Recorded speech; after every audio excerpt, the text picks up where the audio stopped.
తాకట్లో ఉన్న బంగారాన్ని విడిపించి ఆ రోజున మార్కెట్ ధర కట్టి మిగిలిన డబ్బును మీకు అందిస్తుంది కొమ్మూరి గోల్డ్.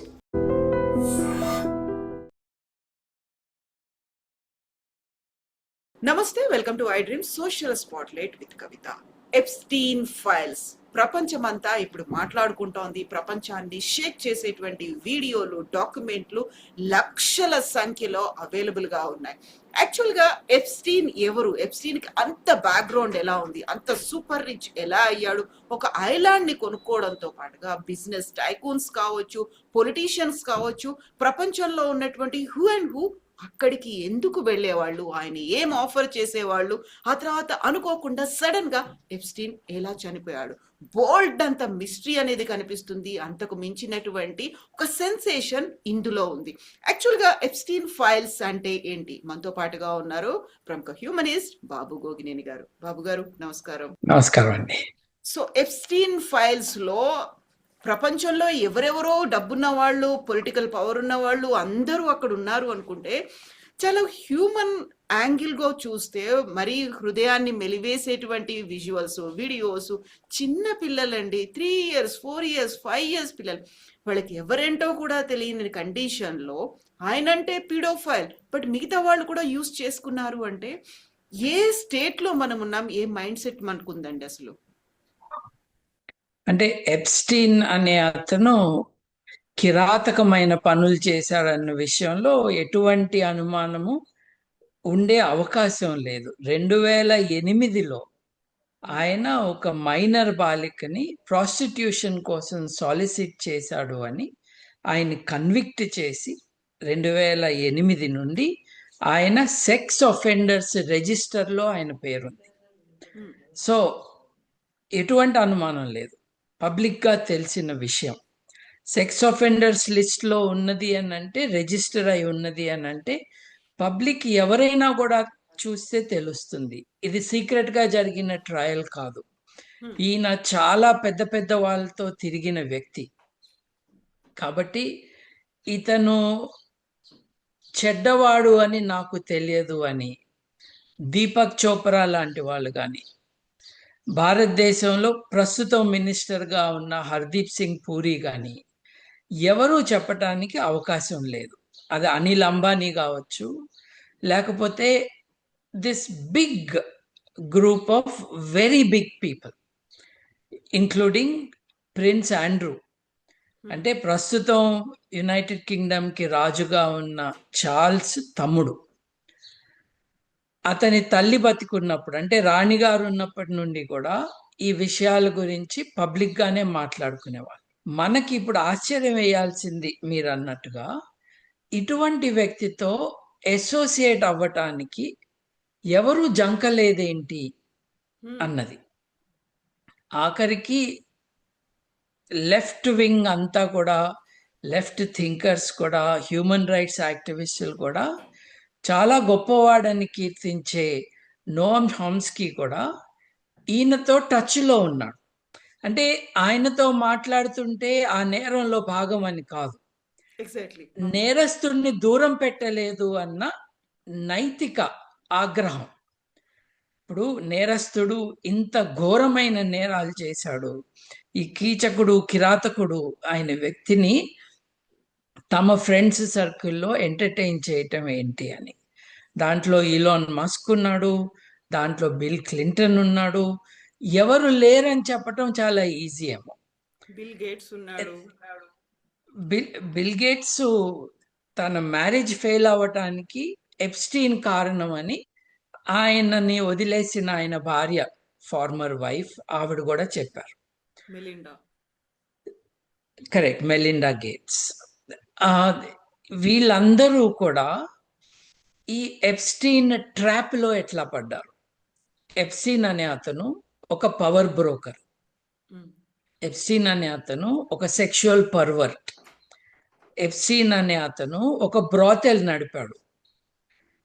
ఎప్స్టీన్ అనే అతను కొంతమందితో కలిసి ఒక సెక్స్ ట్రాఫికింగ్ నెట్వర్క్ నడిపాడు. ఇవన్నీ కూడా అతను బిలియనేర్స్ యొక్క ఆస్తులని మేనేజ్ చేస్తూ, దాని నుండి కమిషన్లు పొందుతూ, వాళ్ళకి ఎక్కడ ఎలా ఇన్వెస్ట్ చేయాలో అడ్వైజులు ఇస్తూ ఈ పవర్ బ్రోకింగ్ కారణంగా ప్రతి దేశం నుండి కూడా ఫైనాన్షియల్ ఇన్ఫర్మేషన్ గ్యాదర్ చేసుకుని ఆ డెసిషన్స్, ఫైనాన్షియల్ డెసిషన్స్ వాటి మీద బేస్ చేసుకుని తన క్లయింట్స్కి లాభం, దాంట్లో తనకి కమిషన్లు, ఇట్లా అతను చనిపోయే నాటికి $600 మిలియన్ అతని ఆస్తి. దీనికి తోడ్పడింది ఒకప్పుడు అతని గర్ల్ ఫ్రెండ్ అయిన గిలెన్ మ్యాక్స్వెల్ అనే ఆవిడ. గిలెన్ మ్యాక్స్వెల్ తండ్రి చాలా ధనవంతుడు. యూకేలో Mirror Group, Daily Mirror, Macmillan publishing house మనందరం వినే ఉంటాము. ఆ మ్యాక్మిల్లన్ పబ్లిషింగ్ హౌస్ని కొనుక్కున్నాడు. ఒకప్పుడు $2 బిలియన్ వర్త్ ఆయన ఆస్తులు. కాకపోతే ఫైనాన్షియల్ స్కాండల్లో ఇరుక్కుపోయి ఎన్నో మోసాలు చేస్తున్నాడు అని బయటకు వస్తున్న టైంలో తన ఓడ మీద నుంచి పడిపోయి చనిపోయాడు అన్న రిపోర్ట్స్ వచ్చినాయి. నిజంగా యాక్సిడెంటల్గా పడిపోయాడా, బట్టలు లేకుండా తేలుతూ ఉన్నాడు నీళ్ళల్లో అతని శవం, నిజంగా యాక్సిడెంటల్గా చనిపోయాడా, లేదు తను ఇజ్రాయెల్కి కేజీబీకి, ఇది చాలా ఇంట్రెస్టింగ్ కనెక్షన్. రష్యా యొక్క సీక్రెట్ ఏజెన్సీ కేజీబీ, ఇజ్రాయెల్ యొక్క సీక్రెట్ ఏజెన్సీ మొసాద్, ఈ రెండిటికి కూడా ఒక ఏజెంట్గా పనిచేశాడు ఇతను. వారికి చేయాల్సిన సర్వీసెస్లో ఇతను ఎక్కడో తప్పు చేశాడా, వాళ్ళని మోసం చేసిన కారణంగా వాళ్ళు ఇతన్ని చంపేశారా అన్నది ఒక స్ట్రాంగ్ సస్పిషన్ అన్నది ఇప్పటికి కూడా సర్క్యులేట్ అవుతూనే ఉంది.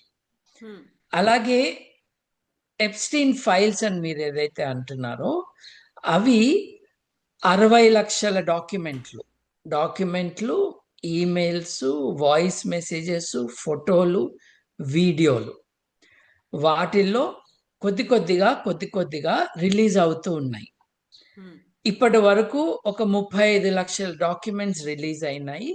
మిగతాయి అవుతావో లేదో తెలియనట్టుగా డిపార్ట్మెంట్ ఆఫ్ జస్టిస్ కొంచెం కన్ఫ్యూజింగ్గా స్టేట్మెంట్స్ ఇచ్చింది. రిలీజ్ అయిన డాక్యుమెంట్స్లో మనకి ఏం తెలుస్తుందంటే, డిగ్రీ కూడా చదవని ఈ జెఫ్రీ ఎప్స్టీన్ అనే అతను తన చుట్టూ ఎరవేసి వాళ్ళని సమ్మోహనపరిచి మంత్రముగ్ధులను చేసి సైన్స్ డిస్కషన్స్లో, మ్యాథమెటిక్స్ డిస్కషన్స్లో, వాటితో పాటు ఈ ఫైనాన్షియల్ మ్యాటర్స్లో తన చుట్టూ ఉన్న సెలబ్రిటీస్ అందరినీ, సినిమా యాక్టర్ల దగ్గర నుండి రైటర్స్ వరకు, సినిమా ప్రొడ్యూసర్స్ దగ్గర నుండి హీరోయిన్స్ వరకు అందరినీ తన చుట్టూ తిప్పుకున్నాడు. ఈ తిప్పుకున్న వాళ్ళందరూ నేరస్తులు అనటం అన్యాయం. ఎందుకంటే సోషలైట్గా, అంటే ఒక పార్టీ పెట్టడము, దాంట్లో మందు పోయటము, అందరూ మెచ్చుకునేటట్టుగా ఫుడ్ అరేంజ్ చేయటము, తన ప్రైవేటు ద్వీపంలో హాలిడే అరేంజ్ చేయటము, ఇవన్నీ చేసినప్పుడు అట్రాక్ట్ అయ్యి వెళ్ళే వాళ్ళు ఉంటారు. ముఖ్యంగా ఆయన పైన, ఆయనతో ఉన్న వారి పైన అనుమానము, కోపము ఎక్కడొస్తుందంటే ఆ అమెరికన్ వర్జిన్ ఐలాండ్స్. ఇంట్రెస్టింగ్గా ఎర్లీ 1900s అంటే ఒక 100 సంవత్సరాలకు పూర్వం డెన్మార్క్ నుండి అమెరికా కొనుక్కున్న ద్వీపాలు అవి. ఈరోజు నాకు గ్రీన్లాండ్ అమ్మమని డెన్మార్క్ని డిమాండ్ చేస్తున్నది కదా అమెరికా. సరిగ్గా 100 సంవత్సరాలు ప్లస్ సమ్ ఇయర్స్ ముందు డెన్మార్క్ నుండి అమెరికా ఏ ఐలాండ్స్ని అయితే కొన్నదో వాటిని ఇవాళ అమెరికన్ వర్జిన్ ఐలాండ్స్ అంటారు. వాటిల్లో ఒక ద్వీపాన్ని కొనుక్కున్నాడు ఇతను. కొనుక్కున్న తర్వాత అతను సెక్స్ ఒఫెండర్గా, అతని పేరు సెక్స్ ఒఫెండర్స్ రిజిస్ట్రీలోకి వచ్చిన తర్వాత అతనికి పక్కన ఉన్న ద్వీపాన్ని ఆ ఓనర్ అమ్మటానికి ఒప్పుకోకపోతే దుబాయ్లో ఎవరి ద్వారానో కొనిపించాడు. ఈ 2 ఐలాండ్స్ విలువనే ఒక $86 మిలియన్ ఉంటుంది. దాంట్లో ఒక సోఫిస్టికేటెడ్ బ్రాథల్ నడిపాడు. ఈ ఐలాండ్కి ఎవరు వెళ్ళారు? ఈలాన్ మస్క్ వెళ్ళాడా, లేదు కేవలం వెళ్ళటానికి ఉత్సాహం చూపించాడా? అతన్ని వేరే ఐలాండ్స్ ఓన్ చేసే వర్జిన్ ఎయిర్లైన్స్ ఏదైతే ఉందో, వర్జిన్ గ్రూప్ ఏదైతే ఉందో, వర్జిన్ మీడియా, రిచర్డ్ బ్రాన్సన్, యూకేలో ఒక గొప్ప ఆంటర్ప్రినర్గా ఆయన్ని కీర్తిస్తారు. తన ఐలాండ్కి ఎప్స్టీన్ని రమ్మంటూ వస్తూ వస్తూ నీ జనాన్ని కూడా తీసుకురా అన్నాడు. ఈలాన్ మస్క్ కూడా అటువంటి భాషనే వాడాడు. మీరందరూ అక్కడ ఉంటారా, ఆడవాళ్ళందరూ ఉంటారా, మీ బిగ్ బ్లాస్ట్ అని రకరకాల భాషల్లో ఓపెన్గా ఎక్స్ప్లిసిట్గా రాయకపోయినా అక్కడ ఆడవాళ్ళు ఉంటారా అన్న ఐడియా మట్టుకు ఎక్స్ప్రెస్ చేశారు క్వశ్చన్గా. వీళ్ళందరూ ఎందుకు వెళ్ళారు అన్నది మనం ఊహించవచ్చు, కానీ రుజువులు లేకుండా వీరెవరి ప్రతిష్టకి మనం భంగం కలిగించకూడదు. కానీ ఒక నోన్ సెక్స్ అఫెండర్ చుట్టూ వీళ్ళందరూ తిరిగారన్నది మాత్రం అన్యాయం. కాబట్టి వీళ్ళందరి పట్ల మనకు అనుమానాలు వస్తాయి. గిలెన్ మ్యాక్స్వెల్ తండ్రి ఎట్లయితే మొసాద్కి, కేజీబీకి ఏజెంట్గా ఉన్నాడన్నారో, అట్లాగే ఇతను జెఫ్రీ ఎప్స్టీన్ అనే అతను మొసాద్ తరపున, కేజీబీ తరపున పనిచేశాడు అన్న మాటలు మనం వింటూనే ఉంటాం. ఆ ప్రాసెస్లో భారతీయ దౌత్యవేత్తల్ని కూడా అతను బుట్టలో వేసుకున్నాడని, కొంతమంది బాలీవుడ్ స్టార్స్, ఐశ్వర్యరాయ్ లాంటి వాళ్ళని కూడా కలిశాడు అని. కలవటము నేరం చేయటం ఒకటి కాదండి. ఒక పార్టీ ఏర్పాటు చేస్తున్నాను రండి అంటే వెళ్ళిన వాళ్ళు చాలా మంది ఉన్నారు. నిజానికి మీరా నాయర్, సలాం బాంబే డైరెక్టర్, ఆవిడ కూడా తన సినిమా రిలీజ్ తర్వాత ఆఫ్టర్ పార్టీ ఉంటే ఆయన ఆర్గనైజ్ చేస్తే వెళ్ళింది ఆ సినిమాకి ఫండ్ రైజింగ్ కోసం. ఇతని మెథడ్ ఏంటంటే, మేధావులు, కాస్త తెలివి తక్కువ మేధావులు, లేదు ఆర్టిస్టులు, సినిమా వాళ్ళు, పబ్లిక్ పర్సనాలిటీస్, రాజకీయ నాయకులు, వీళ్ళందరినీ తన చుట్టూ తిప్పుకోవటానికి పార్టీలు అన్ని సెక్స్ పార్టీలు అనటానికి వీల్లేదు, పార్టీలు ఆర్గనైజ్ చేసి వాళ్ళని అందరినీ అబ్బురపడేటట్టుగా చేసి, తన పవర్ బ్రోకరింగ్ కారణంగా నేను ఫలానా ప్రధానమంత్రిని, ఫలానా ప్రెసిడెంట్ని నేను ఫోన్ చేసి కాంటాక్ట్ చేయగలను, కావాలంటే మీకు యువరాజ్ అనకూడదు, డ్యూక్, ఈ చార్ల్స్ యొక్క తమ్ముణ్ణి కల్పించగలను, రాయల్టీతో లింక్స్ ఏర్పాటు చేయగలను అని చెప్పి అందరినీ మభ్యపెట్టడం ఒకటి చేశాడు. కొన్ని పనులు చేయగలిగాడు కూడా. బిల్ గేట్స్ని రప్పించి మనము గ్లోబల్ ఈ సైన్స్ ఛాలెంజెస్లో ఉపద్రవాలు ఎట్లా అయితే పాండమిక్లు వస్తే ఏం చేయాలి అన్నది బిల్ గేట్స్ యొక్క ఫౌండేషన్ ఆబ్జెక్టివ్ కూడా ఫర్ ఎ లాంగ్ టైం.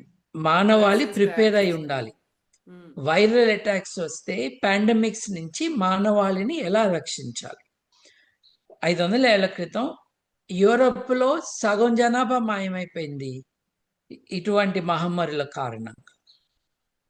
యూరోప్లో ప్రతి కొన్ని వందల సంవత్సరాలకి ఓ పెద్ద మహమ్మారి రావటం, స్పానిష్ ఫ్లూ అన్నది ఒక 100 సంవత్సరాలకి పూర్వం రావటం, యూరోప్ పాపులేషన్ అట్లా తుడిచిపెట్టుకుపోవటం, 10%, 20% మంది చనిపోవటం, ఇవన్నీ జరుగుతూ ఉన్నాయి. ఎయిడ్స్ కూడా అటువంటిదే. మనం రెడీగా ఉండాలి అని బిల్ గేట్స్ ఫౌండేషన్ ఎప్పటి నుంచో చెప్తూ ఉంది. ఆ ఫౌండేషన్తో నేను వర్క్ చేస్తాను. జేపీ మార్గన్ వంటి పెద్ద, జేపీ మార్గన్ అంటే భారతదేశపు ఇది జీడిపి ఎంత ఉందో దానికి 3 రెట్లు జేపీ మార్గన్ దగ్గర డిపాజిట్స్ ఉంటాయి. తను డీల్ చేస్తున్న క్యాష్ ఆ లెవెల్లో ఉంటుంది. జేపీ మార్గన్ నుంచి డబ్బులు తీసుకొస్తాను, మనం హెల్త్ కోసం ఒక యాక్టివిటీ, ఒక ఫౌండేషన్ సెటప్ చేయాలి అని బిల్ గేట్స్ని రప్పించాడు. 2009లోనే జైలు నుంచి బయటకు వచ్చిన వాడిని 2014 దాకా ఇట్లాంటి వాళ్ళు ఎంటర్టైన్ చేసి, ఇతను ఊరికే పేర్లు చెప్తున్నాడు కానీ విషయం ఏమీ లేదు, ఫలానా బ్యాంక్ అంటాడు, ఫలానా వాళ్ళు అంటాడు, కానీ ఇతను సాధిస్తున్నది ఏమీ లేదు అని రియలైజ్ అయ్యి దూరం పెట్టారు కొంతమంది.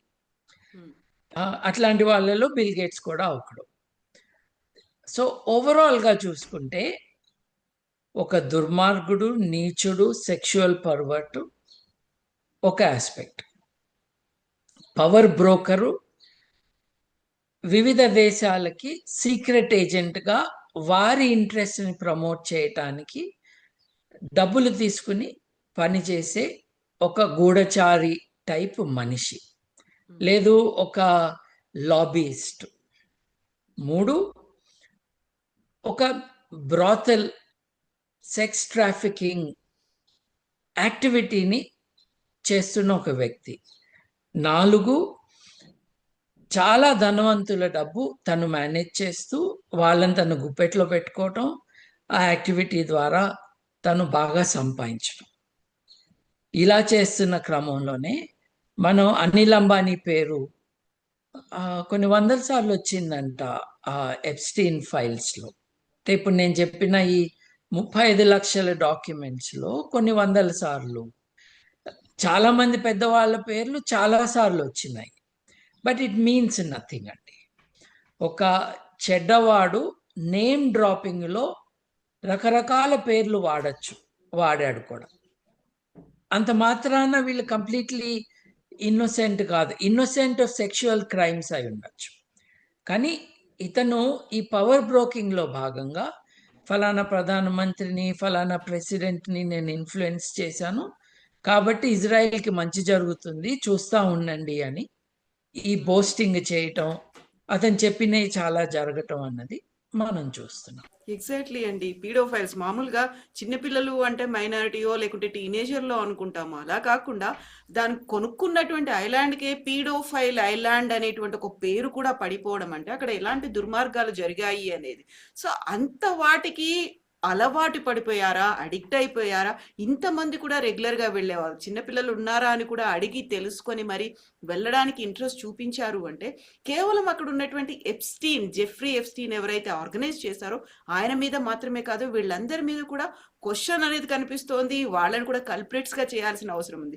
వందల మంది చిన్న పిల్లలు చనిపోయారు, వాళ్ళు అదృశ్యం అయిపోయారు, ఎక్కడికి వెళ్ళిపోయారో తెలియదు. చాలా మందికి ఇప్పటికీ ట్రమాటిక్గా వాళ్ళు ఉన్నారు, పెద్దవాళ్ళు అయినప్పటికీ కూడా అనేది ఉంది. వీటన్నిటికీ సంబంధించి బయటకు వస్తాయంటారా ఈ మిస్టరీస్ అన్ని? చూడాలండి. ఇప్పుడు తప్పకుండా చాలా బయటకు వచ్చినాయి. ఇప్పుడు అమెరికా ప్రస్తుత ప్రెసిడెంట్ ట్రంప్ చాలా కష్టపడ్డాడు ఈ డాక్యుమెంట్స్ బయటికి రాకుండా ఉండాలని. అసలు తను ఎలక్షన్ క్యాంపెయినింగ్లో ఎవరో కాపాడుతున్నారు ఎప్స్టీన్ చుట్టూ ఉన్న వాళ్ళని అని. ట్రంప్ అంతకుముందు ప్రెసిడెంట్గా ఉన్నప్పుడే జైల్లో ఉన్న ఎప్స్టీన్ను చాలామంది హత్య చేశారంటారు. ప్రభుత్వం అయితే అతను సూసైడ్ చేసుకున్నాడు అని చెప్తుంది. అది ఎలా జరిగింది?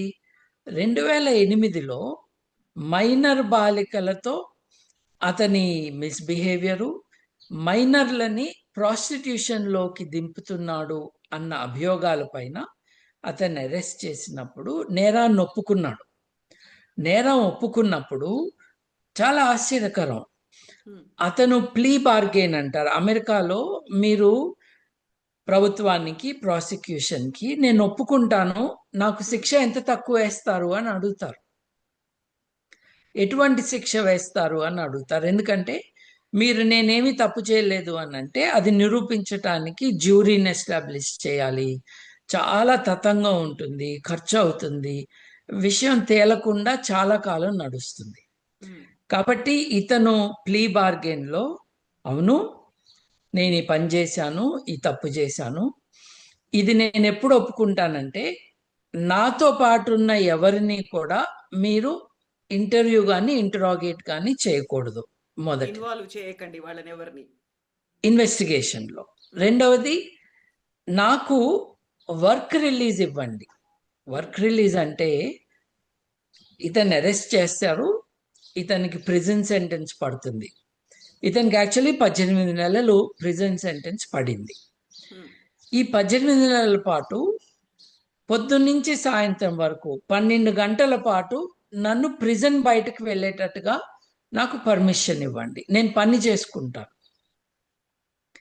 సో 18 నెలల్లో గుడ్ బిహేవియర్ అని 13 నెలలకే వదిలేశారు. ఈ 13 నెలలు నిద్ర లేచి అతను ఆఫీస్కి వెళ్ళి రాత్రికి మళ్ళీ జైలుకి చేరుకునేవాడు. ఓపెన్ ఎయిర్ ప్రిజన్ కంటే కూడా బాగుంది ఇది.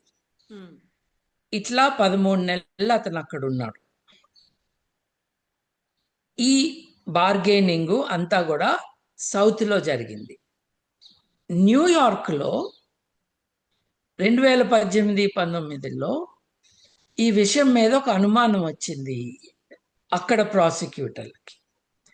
ఇది ఫెడరల్ ఆఫెన్స్ కదా, ఆయన అక్కడ ఏదో డీల్ చేసుకున్నాడు, దాన్ని తిరగతోడొచ్చు అనుకుంటా మనము అని న్యూయార్క్ సదర్న్ డిస్ట్రిక్ట్ వారు ఈ కేసును మళ్ళీ రీస్టార్ట్ చేశారు. చేసిన కారణంగా అరెస్ట్ అయ్యాడు. అరెస్ట్ అయ్యి లోపల ఉన్నాడు. ఇది వర్క్ రిలీజ్ కాదు, అరెస్ట్ అయ్యి లోపలే ఉన్నాడు. అలా లోపల ఉన్న వాడిని అతని సైకలాజికల్ ప్రొఫైలింగ్ చేయాలి అని, నువ్వు ఎవరివి, నీ భావాలేంటి, నీ మైండ్లో సూసైడ్ ఏమైనా ఉందా అని ప్రశ్నలు వేస్తే, నేను జూయిష్ పర్సన్, యూదుడిని, మా మతంలో ఆత్మహత్య అన్నది, బలవన్మరణం అన్నది ఉండదు, అది ప్రొహిబిటెడ్, కాబట్టి నేను అటువంటిది ఏం చేసుకోను అన్న కొద్ది కాలానికి అతని శవం కనిపించింది, ఉరేసుకుని చనిపోయాడు అని అన్నారు.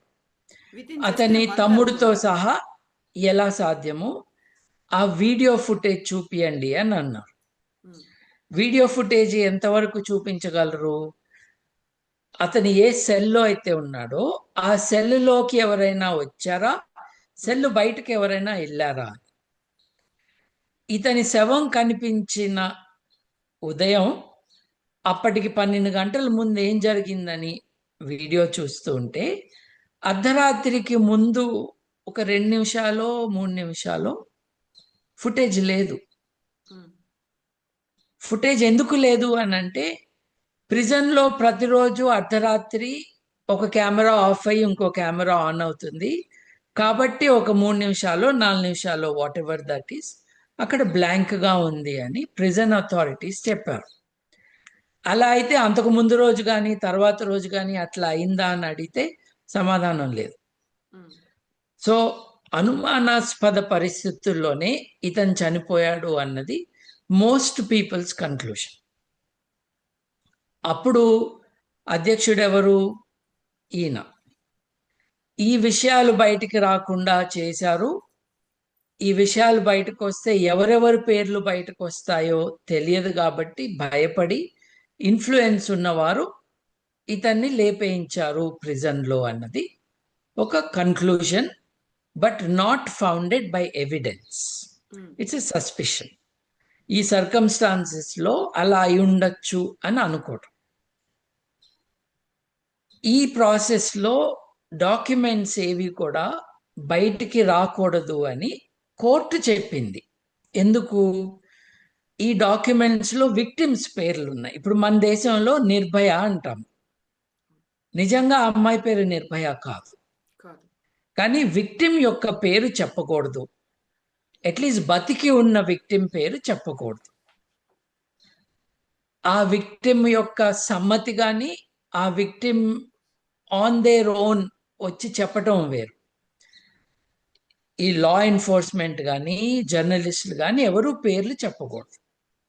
సో ఈ డాక్యుమెంట్స్లో విక్టిమ్స్ పేర్లు ఉన్నాయి, చెప్పొద్దు అని కోర్టు చెప్పింది. ఇది జరుగుతున్న క్రమంలో గ్విఫ్రే, GUIFFRE అనే ఒక ఆవిడ, ఆస్ట్రేలియన్ లేడీ, పాపము చిన్నపిల్లగా ట్రంప్ యొక్క మారాలాగో రిసార్ట్లో పనిచేస్తున్న అమ్మాయిని ట్రంప్ మిత్రుడైన, అప్పటి ట్రంప్ మిత్రుడైన జెఫ్రీ ఎప్స్టైన్ నా దగ్గర పనిచేయటానికి తీసుకెళ్తాను అని ఆవిడని తన పనిలో పెట్టుకున్నాడు. తను బ్రిటన్ రాణిగారి కొడుకు ఆండ్రూని ఈవిడకి పరిచయం చేశాడు. ఈ అమ్మాయితో అతను ఆండ్రూకి ఫోటోలు ఉన్నాయి. అవును. ఈ అమ్మాయి కొద్ది కాలం అయినాక తన కథ బయట పెట్టింది. తన గోడు వెళ్ళబుచ్చుకుంది. చిన్నప్పుడు తనని ట్రంప్ దగ్గర ఉద్యోగం చేస్తూ ఉన్నప్పుడు తనని తీసుకువెళ్ళి తన దగ్గర పెట్టుకున్నాడు. గిలెయిన్ మ్యాక్స్వెల్ తన అప్పటి గర్ల్ ఫ్రెండ్, జెఫ్రీ ఎప్స్టీను తనని చెరిచారని, తనని లైంగికంగా వేధించారని, ఇతరులకు అప్పజెప్పారని, లైంగికంగా వాడుకోవటానికి. ఆ క్రమంలోనే తనకి ఇంకా మైనారిటీ తీరలేదు. సెక్షువల్ యాక్టివిటీకి, సెక్షువల్ కన్సెంట్కి రావాల్సిన ఏజ్ కంటే ముందే తనని ప్రిన్స్ ఆండ్రూకి అప్పజెప్పారని, ప్రిన్స్ ఆండ్రూ తనని చెరిచాడని, ఈ విషయాలన్నీ ఆవిడ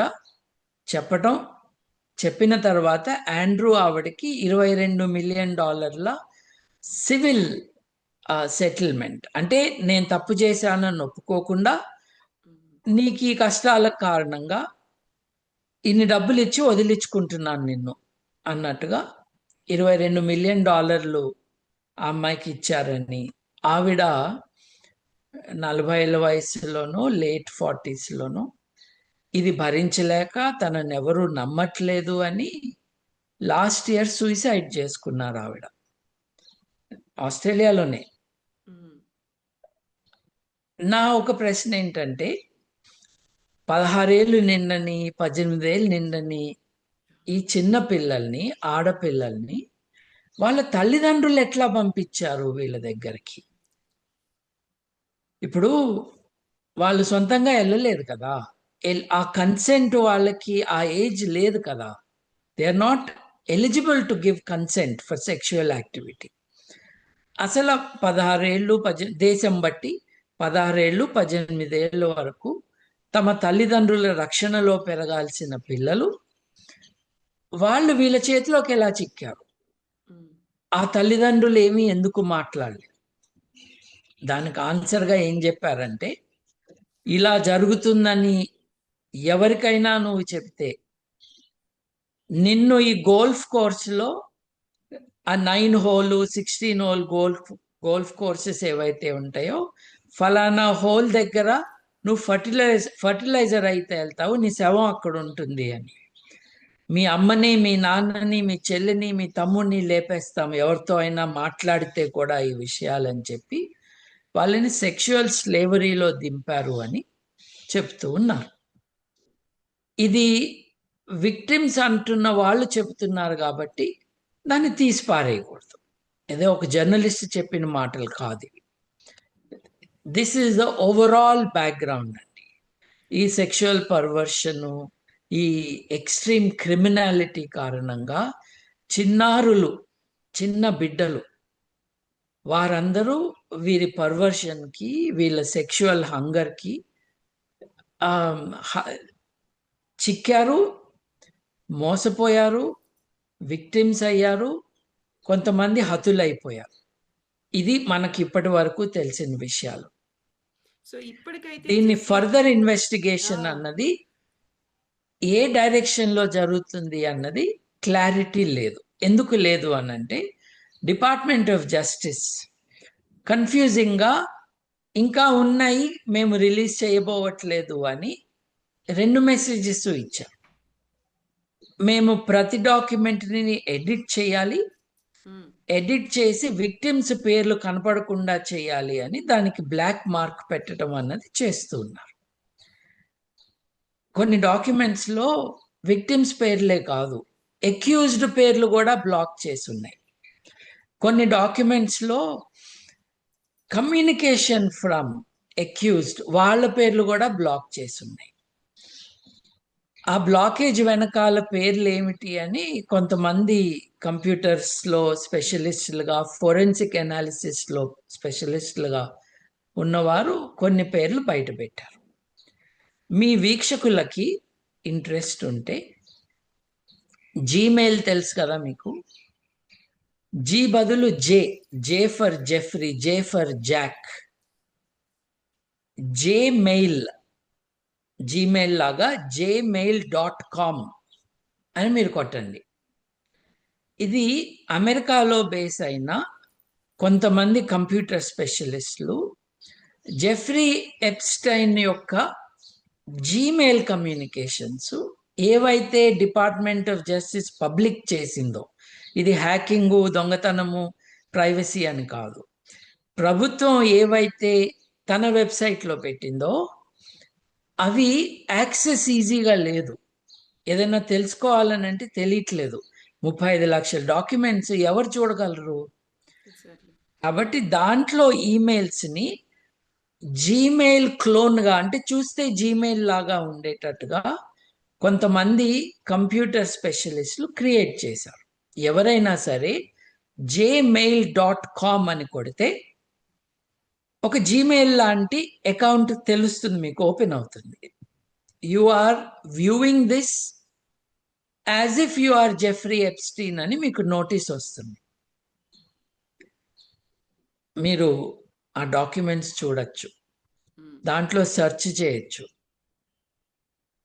మీరు అనుమానపడుతున్న దేశాల యొక్క అధిపతులు, రాజులు, రాష్ట్రపతులు, ప్రధానమంత్రులు, మినిస్టర్లు, అంబాసిడర్లు, వాళ్ళ పేర్లు కొట్టి సెర్చ్ కొడితే ఎన్నిసార్లు వాటిల్లో వచ్చినాయో మీకు కనిపిస్తాయి. ఎన్నిసార్లు వచ్చినాయనంటే అన్నిసార్లు వాళ్ళ పేర్లు వీళ్ళు చెప్పారని, వాళ్ళు నేరాలు చేశారంటానికి ఇది రుజువు కాదు. కాకపోతే అబ్బే నాకు అంత కనెక్షన్ ఏమీ లేదు అని కొంతమంది చెప్పారు. ఆయన నన్ను ఐలాండ్కి సెయింట్ జేమ్స్ ఐలాండ్, అది సెయింట్ జేమ్స్ ఐలాండ్కి రమ్మంటే నేను రాను అని చెప్పాను అని కొంతమంది బుకాయించారు. మొన్న ఈ 30 లక్షల, అంటే మొత్తం 35 లక్షలు ఇప్పటి వరకు డాక్యుమెంట్స్, 30 లక్షల డాక్యుమెంట్స్ మొన్న రిలీజ్ అయితే అంతకుముందు కాదు అన్న వాళ్ళు అబద్ధం చెప్పారని ఇప్పుడు తెలుస్తుంది. నన్ను చాలాసార్లు రమ్మన్నాడు, నేనే వెళ్ళలేదు అని మస్క్ అన్నాడు. నాకు ఇంట్రెస్ట్ లేదని చెప్పాను అని మస్క్ అన్నాడు. ఇప్పుడు చూస్తున్న ఏమిటి అని అంటే, నేను ఎప్పుడు రావచ్చు అని అడిగాడు. ఈయన అడిగాడు నేను ఎప్పుడు రావాలి, కానీ వెళ్ళలేదు అనుకుంటా. ఎప్పుడు రావాలి అన్న మాత్రమే అడిగాడు. అంటే అబద్ధం మటుకు చెప్పాడని తెలుస్తుంది మనకి. దీపక్ చోప్రా లాంటి వాడు ఇతనితో కనెక్ట్లో ఉన్నాడు. ఆధ్యాత్మికత, భారతీయ జ్ఞాన సంపద, వీటన్నిటి గురించి మాట్లాడుతూ అమెరికాలో వీరమాచినేని రోల్ ప్లే చేస్తూ అందరినీ బుట్టలో వేసుకుని అందరినీ తప్పుదారి పట్టిస్తున్నవాడు ఈ ఇమేజ్లో దొరికాడు. ఇట్లా మనం చాలా మందిని ఈ ఈమెయిల్స్ ద్వారా పట్టుకోవచ్చు, దొరుకుతారు. ఎందుకంటే పేర్లు ఉన్నాయి. కాకపోతే ఎవరినైనా అక్యూజ్ చేసే ముందు ఆ ఈమెయిల్లో వాళ్ళు ఏమంటున్నారో కూడా చూడాలి. కేవలం పేరుంటేనే జంప్ చేయకూడదు. ఇంకోటి, కొంతమంది కుతంత్రంగా, దురుద్దేశపూర్వకంగా నువ్వు మా నేతల పేర్లు ఉన్నాయని చెప్పావు కాబట్టి రాహుల్ గాంధీ పేరు కూడా ఉంది అని చెప్పారు. అది అబద్ధం. రాహుల్ గాంధీ పేరు లేదు, కానీ ఉన్నది అని మాధ్యమాలను మిస్యూజ్ చేసుకుంటూ అబద్ధాలు చెప్పే బ్యాచ్ మనకు ఉన్నది. వాళ్ళు ఆ పనులు చేస్తున్నారు. అంబానీ పేరుంది. అంబానీకి రాజకీయంగా సపోర్ట్ చేసే వాళ్ళ పేర్లు ఉన్నాయి. ఇంట్రెస్ట్ ఉన్న వాళ్ళు వెతుక్కోవచ్చు. gmail.com సెర్చ్ చేస్తే దొరుకుతాయి. ఇది on going very sad story. ప్రపంచవ్యాప్తంగా గొప్పవాళ్ళు అనుకుని నాయకులు అన్న వాళ్ళు నైతిక విచక్షణ కోల్పోయి శిక్ష పడి, శిక్ష అనుభవించి బయటకు వచ్చిన అత్యంత దారుణమైన నేరాలు చేసి దొరికిపోయిన వ్యక్తితో సంబంధం ఉంచుకోవటం.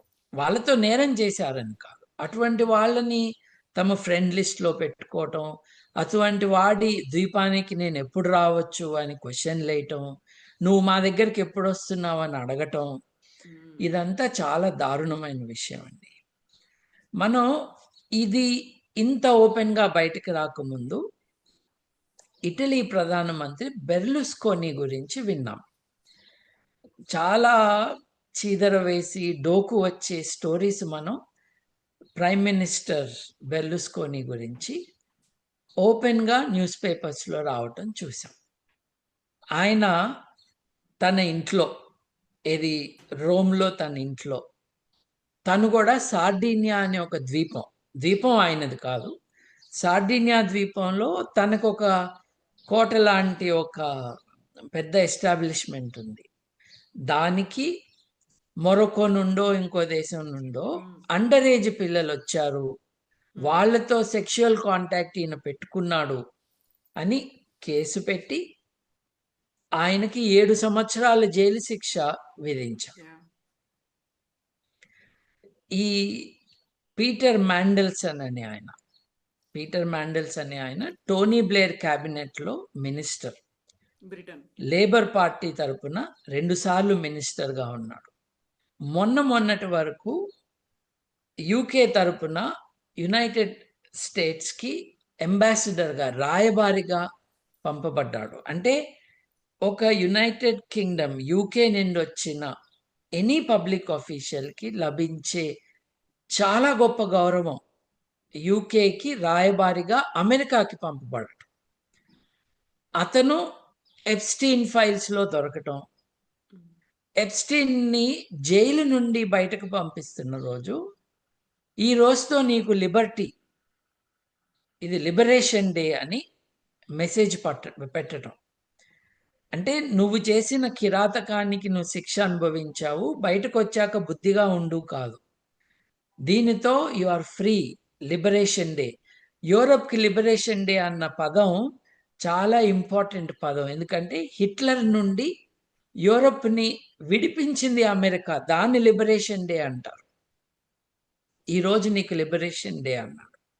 తర్వాత 2009 నుండి అతను చచ్చిపోయే వరకు దాదాపు 10 ఏళ్ల పాటు ఈ ప్రిన్స్ ఆండ్రూ కానీ, మాండెల్సన్ లాంటి వాళ్ళు కానీ, క్లింటన్ లాంటి వాళ్ళు కానీ, బిల్ గేట్స్ లాంటి వాళ్ళు కానీ, మస్క్ లాంటి వాళ్ళు కానీ, ఈ హర్దీప్ పూరి కానీ, వీళ్ళందరూ కూడా యాక్టివ్గా కనెక్షన్స్ మెయింటైన్ చేశారు అనిల్ అంబానీతో సహా.